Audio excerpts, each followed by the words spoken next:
Good morning to all of you. Dear students, today we will start new chapter Ashoka, the emperor who gave up war. So in this chapter we will read about the Ashoka who gave up war and going to be and accept the Baudd religion. Okay, a very big kingdom and empire. A very big kingdom is equal to an empire. So basically, the lions that we see on our notes and coins have a long history. They were carved in stone and placed on the top of massive stone pillars at Sarnath. So, if you will go to Sarnath, then you will see this four lions. They were carved in stone, okay, and placed on the top of massive stone pillar. Got it? As you will see in this picture, this was built by Ashoka. Ashoka was one of the greatest rulers known to history, and to his instruction inscriptions were inscribed on pillar. So basically pillar पे उनकी क्या है inscriptions हैं. Okay, and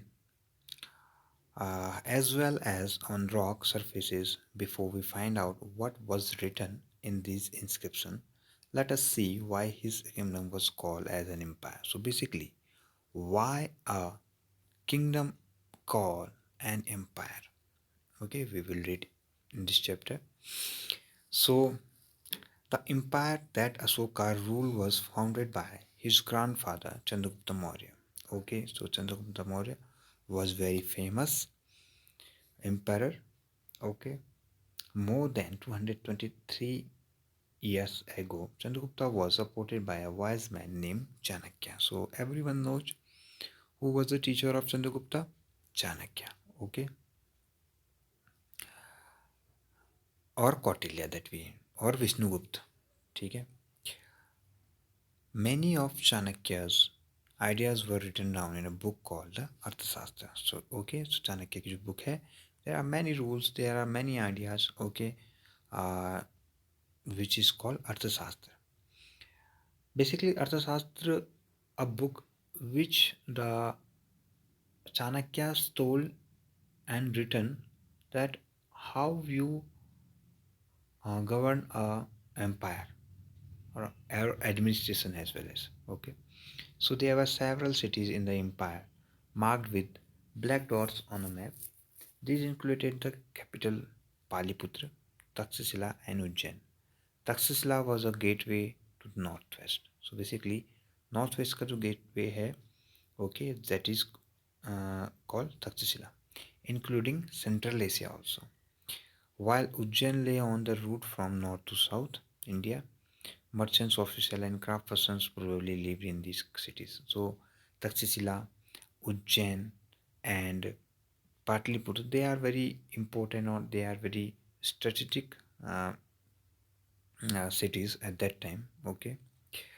In other areas, there were villages of farmers and herders. In some areas, such as central India, there were forests where people gather forest, produce and hunted animals for food. People in different parts of the empire spoke different languages. Okay, so they were probably at different kind of food. So basically, what if you will see, this is India.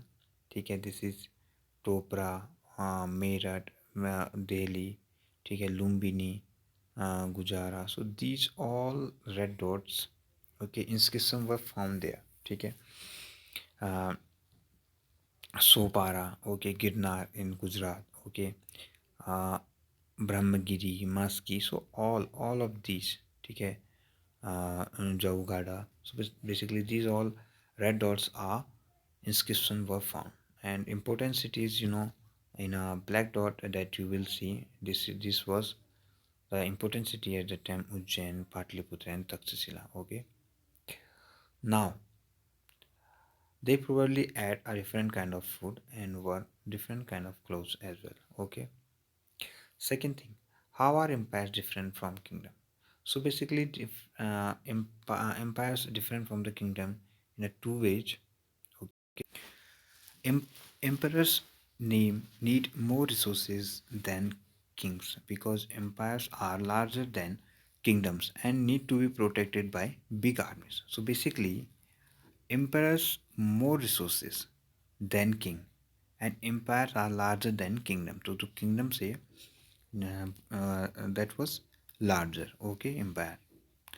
So also they need a larger number of officials who collect taxes. Okay, so very important because the larger empires, how would we, key administration has been run. So it was a official who collected taxes. So ruling the empire, as the empires was so large, different parts were ruled differently. The area around Patliputra was under the direct control of the emperor. Okay, because it was capital. Okay, so this meant that officials were appointed to collect taxes from farmers, herders, craftsmen, and traders. So okay, so that these all persons have been given the taxes. Okay, who lived in villages and towns in the area. Official also punish those who disobeyed the rulers order. Okay, many of these officials were given salaries. ठीक है, तो officials को क्या होगा, salary भी मिलेगी. And messenger went to and fro, and spies kept a watch on the official, and of course the emperor supervised them all. So basically that was also a good governance at that time. Okay, there were other areas of or province, each of each of sorry capitals such as Saxisla or Ujjain, although there was some amount of control from Patliputra, and royal princes uh, were often set as governors. Okay, so there's also governors who run the administration, and local uh, customs and rulers were probably followed. Okay, so this is what in the uh, Ashoka's time would be held. Okay, besides, there was vast areas between these centers. Here, the Mauryas tried to control roads and rivers, which were important for transport. Okay, and to collect whatever resources were available or tax or tribute. For example, the Arthashastra tells us that the northwest was an important blanket, and South India was its gold and precious stones. So this is what the things is very simple.